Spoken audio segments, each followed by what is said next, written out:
Nessa aula, nós vamos abordar o uso da linha de comando do Mongo para acessar o nosso banco de dados e fazer algumas alterações nas coleções. Especificamente eu estou utilizando aqui o meu ambiente. Nesse meu ambiente eu tenho a linha de comando do Mongo, então eu vou executar ela diretamente. Um erro que eventualmente alguns de vocês vão encontrar vai ser um erro meio parecido com esse, quando vocês tentarem executar a linha do Mongo.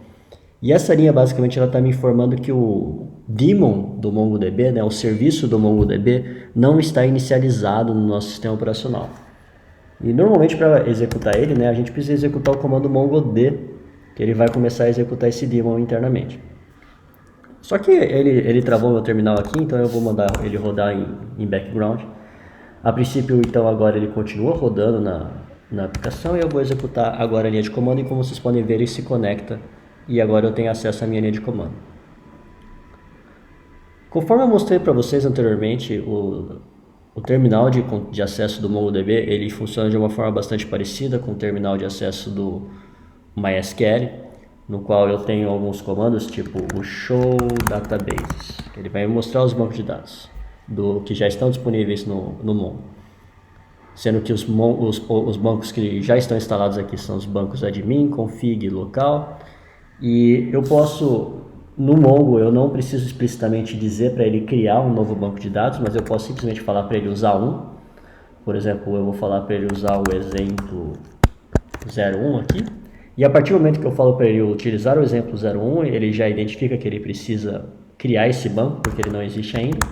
E se nós verificarmos, ele ainda não foi criado, porque provavelmente eu ainda não inseri nada dentro dele. Quando eu quiser criar uma collection aqui dentro, eu posso utilizar o DB, por exemplo, vou criar a mesma collection que eu usei no exemplo. Eu vou criar uma collection diferente, vai posts. Eu crio uma DB posts e aí basicamente eu posso inserir um elemento nela, por exemplo, e eu vou falar para ele inserir um objeto e esse objeto ele vai ter um texto de valor primeira postagem, 0, por exemplo. Com essa definição, basicamente ele já identifica que ele precisa criar a postagem e a partir daí ele também provavelmente já deve gerar o nosso banco. Então vamos dar uma olhada, né? Se ele tem show collections, né, para verificar, ó, ele já criou uma collection posts, então eu não preciso explicitamente dizer para ele criar, mas ele já cria para mim implicitamente isso. E eu também posso fazer uma verificação se os meus bancos de dados ele já foi criado, né? E agora vocês podem ver que o exemplo 01 ele já foi criado e agora a princípio então ele já existe dentro do meu sistema. Então, de certa forma, ele é um pouco menos burocrático do que um banco de dados como o MySQL, o Postgres, ou na verdade os bancos de dados SQL padrão, que precisam ficar dizendo o tempo todo para eu criar um banco de dados, depois eu tenho que falar para ele criar uma tabela seguindo uma determinada estrutura. Eu posso inserir outras postagens, né? Por exemplo, vai inserir a postagem 02, só que nessa daqui eu vou colocar uma postagem, eu vou colocar um atributo de tempo também, né? E, a princípio, a inserção ela foi realizada de forma correta e aí eu posso fazer um chamado db.post.find e ele vai me retornar todas as postagens.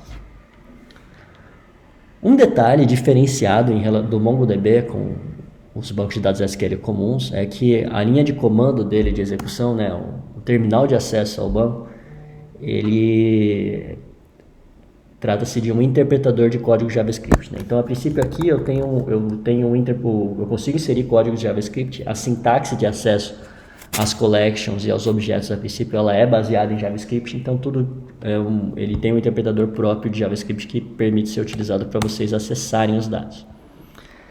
E aí, aqui dentro eu posso fazer outras operações, né? Por exemplo, eu posso... Vamos começar com um delete, por exemplo. Então, não, eu vou fazer uma atualização, né? Eu vou falar para ele atualizar.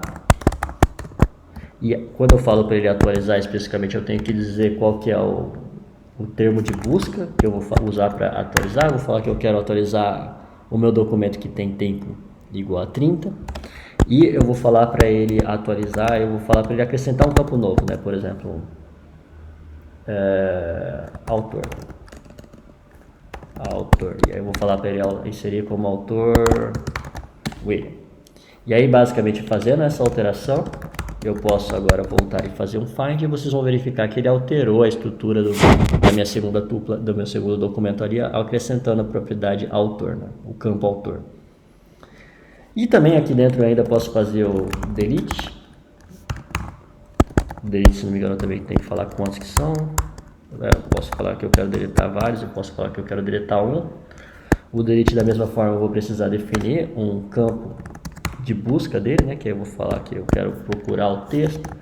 E eu vou utilizar uma expressão regular aqui para procurar esse texto. E eu vou falar que eu quero procurar alguém que tenha 01 dentro dele. Acredito que isso já funcionou. E aí, a princípio, no Find, vocês podem ver que ele já deletou a minha postagem anterior. Bom, esse daqui foi um exemplo de utilização do terminal da linha de comando para acessar o banco de dados MON.